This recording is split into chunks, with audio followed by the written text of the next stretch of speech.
Le tonnerre grondait fort. Les éclairs fusillaient du regard tout ce qui regardait vers le ciel. Le vent soufflait si fort qu'il balbutiait les plus gros arbres encore sur pied dans la ville. L'on sentait très bien que la fin de cette ville se rapprochait de plus en plus. Alors que Candide roulait à vive allure en direction de chez Kobli, il freina net quand il vit un homme très bizarre qui se tenait au beau milieu de la route.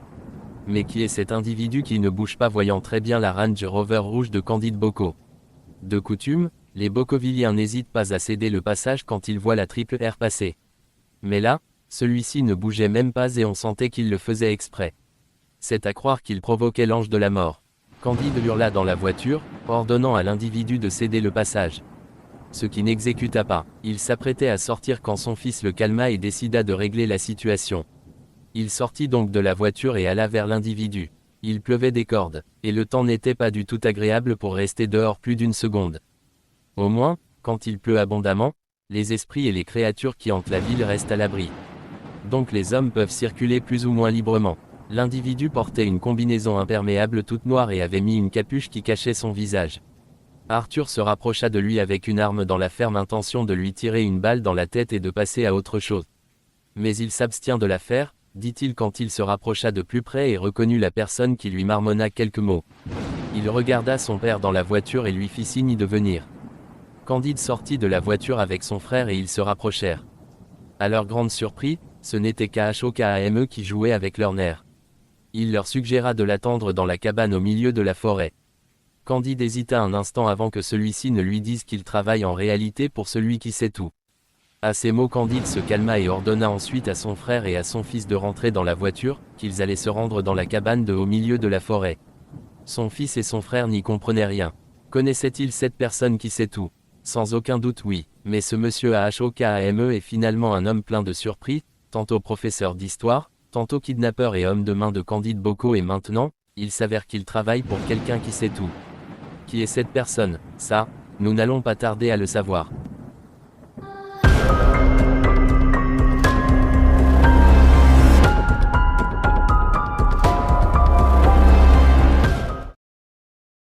Chez Angel, il fit le même coup à Mia, Jesse, Dylan et Angel.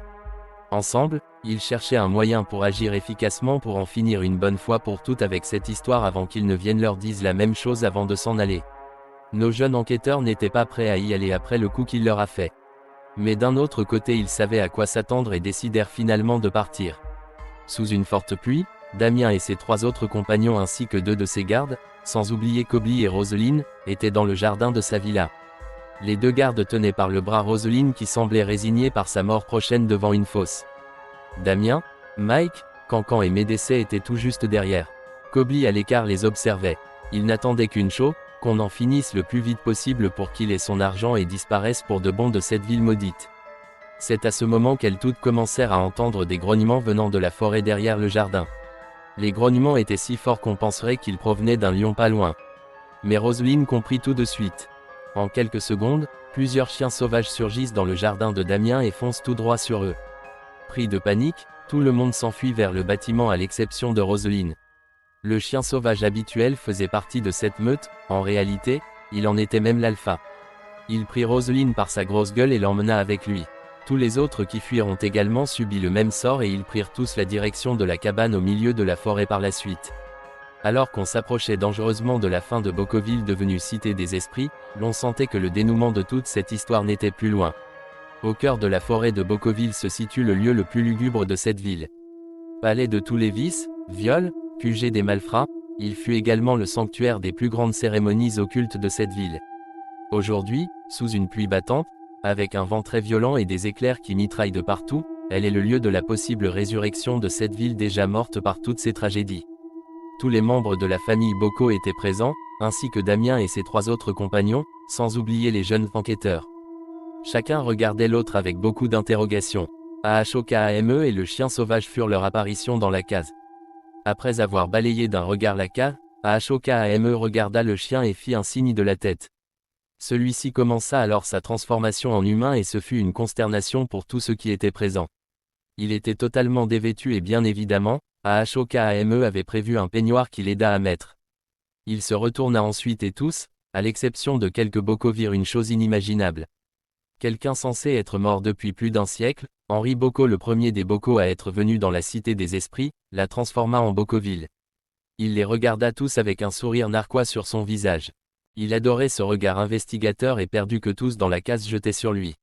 Logiquement, une personne ne peut pas se transformer en chien sauvage et en plus qui. Quelqu'un qui est mort depuis plus d'un siècle. C'est insensé, mais ils avaient oublié que cela fait un bon moment que plus rien n'a plus de sens à Boccoville.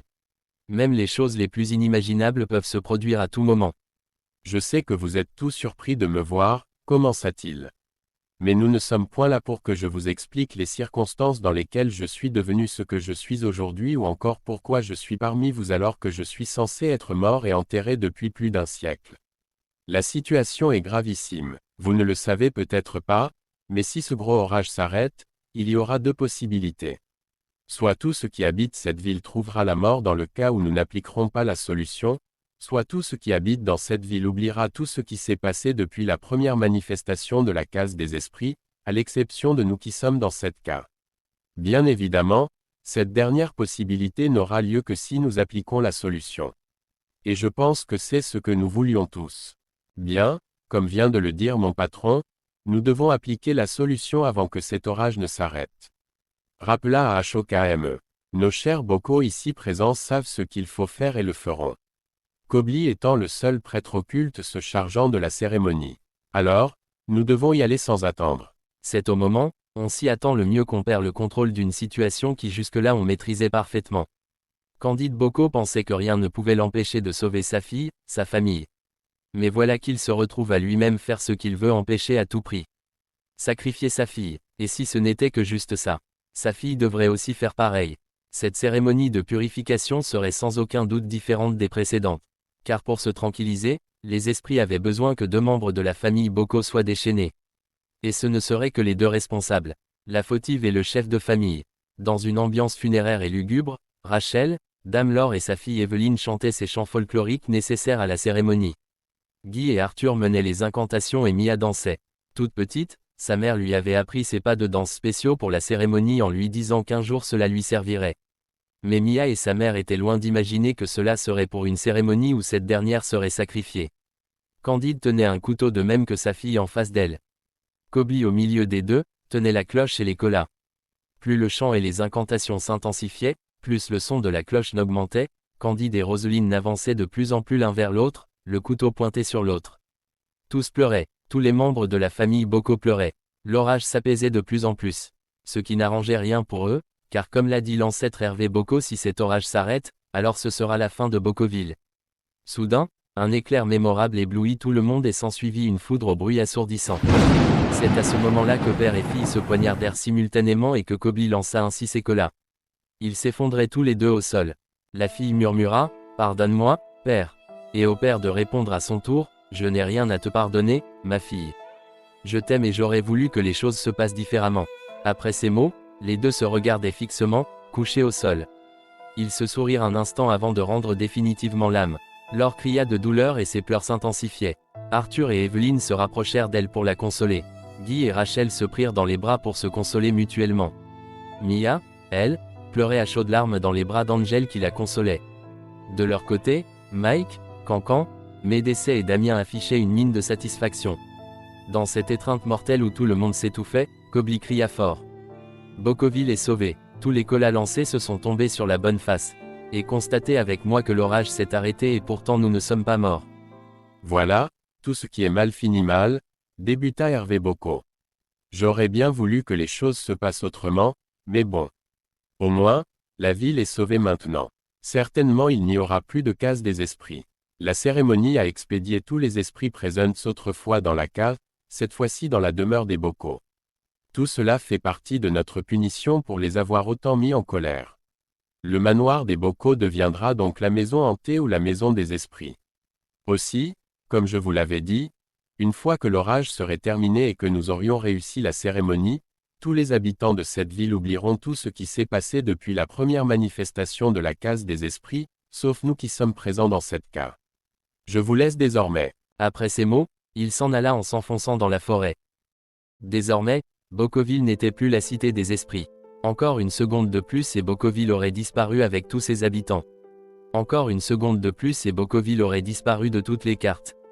Encore une seconde de plus et ce serait comme si Boccoville n'avait jamais existé, que tous ces morts, tous ces sacrifices, tous ces coups bas n'auraient servi à rien. L'infanticide et le parricide commis simultanément ont mis fin à toute cette histoire. Plus de rats géants, plus de petits serpents noirs très venimeux, plus d'esprits démoniaques du genre de Lisa et plus de zombies ne voulant que vous éventrer. Dans le souvenir des Boccovilliens c'était comme s'il n'y avait jamais rien eu. Même pas un soupçon de souvenir perdu n'apparaissait dans leur mémoire. La vie avait comme par magie continué là où elle s'était arrêtée après l'enterrement de Marion, le mari de Roselyne Bocco. Chacun reprenait sa routine quotidienne. On retrouvait par ici certains en train d'arroser leurs plantes devant leur maison, d'autres en train de rigoler devant une tasse de thé. Des enfants en train de jouer dans la rue, des femmes, après leur commérage et des hommes en train de faire le grand ménage dans leur maison. Bientôt, ils apprendraient la mort de leur mère frappée par cette tragédie, sans oublier celle de Marguerite et de celui qui l'a remplacé, le jeune journaliste ou enquêteur paranormal Hervé Mito. Ils apprendront également la mort du capitaine Akan et surtout celle de Candide et de sa fille Bocco. Des rumeurs circuleront comme quoi, l'un est mort des suites d'une longue maladie, l'autre par un accident de la route ou encore quelqu'un d'autre par intoxication alimentaire. Comme vous pouvez le voir, les raisons pour justifier la mort d'une personne sont innombrables. Les Bocco plus anéantis que jamais ont un nouveau chef. Plutôt jeune qui plus être. Arthur saura-t-il raviver la flamme de pouvoir que possédait sa famille avant tous ces événements? Car s'il y a une chose que les Bocco auraient vraiment perdue dans cette affaire, c'est leur pouvoir. Ce qui arrangeait bien Damien et sa bande qui, en dernier ressort, sortirent vainqueurs de toute cette belle horreur. Quant à nos jeunes enquêteurs, ils pourraient être considérés comme les seuls héros de ces histoires. Car c'est sûr que sans eux, on n'aurait jamais eu de dénouement à cela. Mais à voir les choses plus globalement, est-ce que Henri Bocco alias le chien sauvage aurait laissé faire? De toute façon, on peut croire que quoi qu'il arrive, Boccoville allait trouver le moyen de s'en sortir. Mais était-ce la fin de tous les événements mystérieux dans cette ville puisque contre toute attente tous les esprits étaient de nouveau expédiés dans le manoir des Bocco à l'exception d'un qui a réussi à se bien se cacher?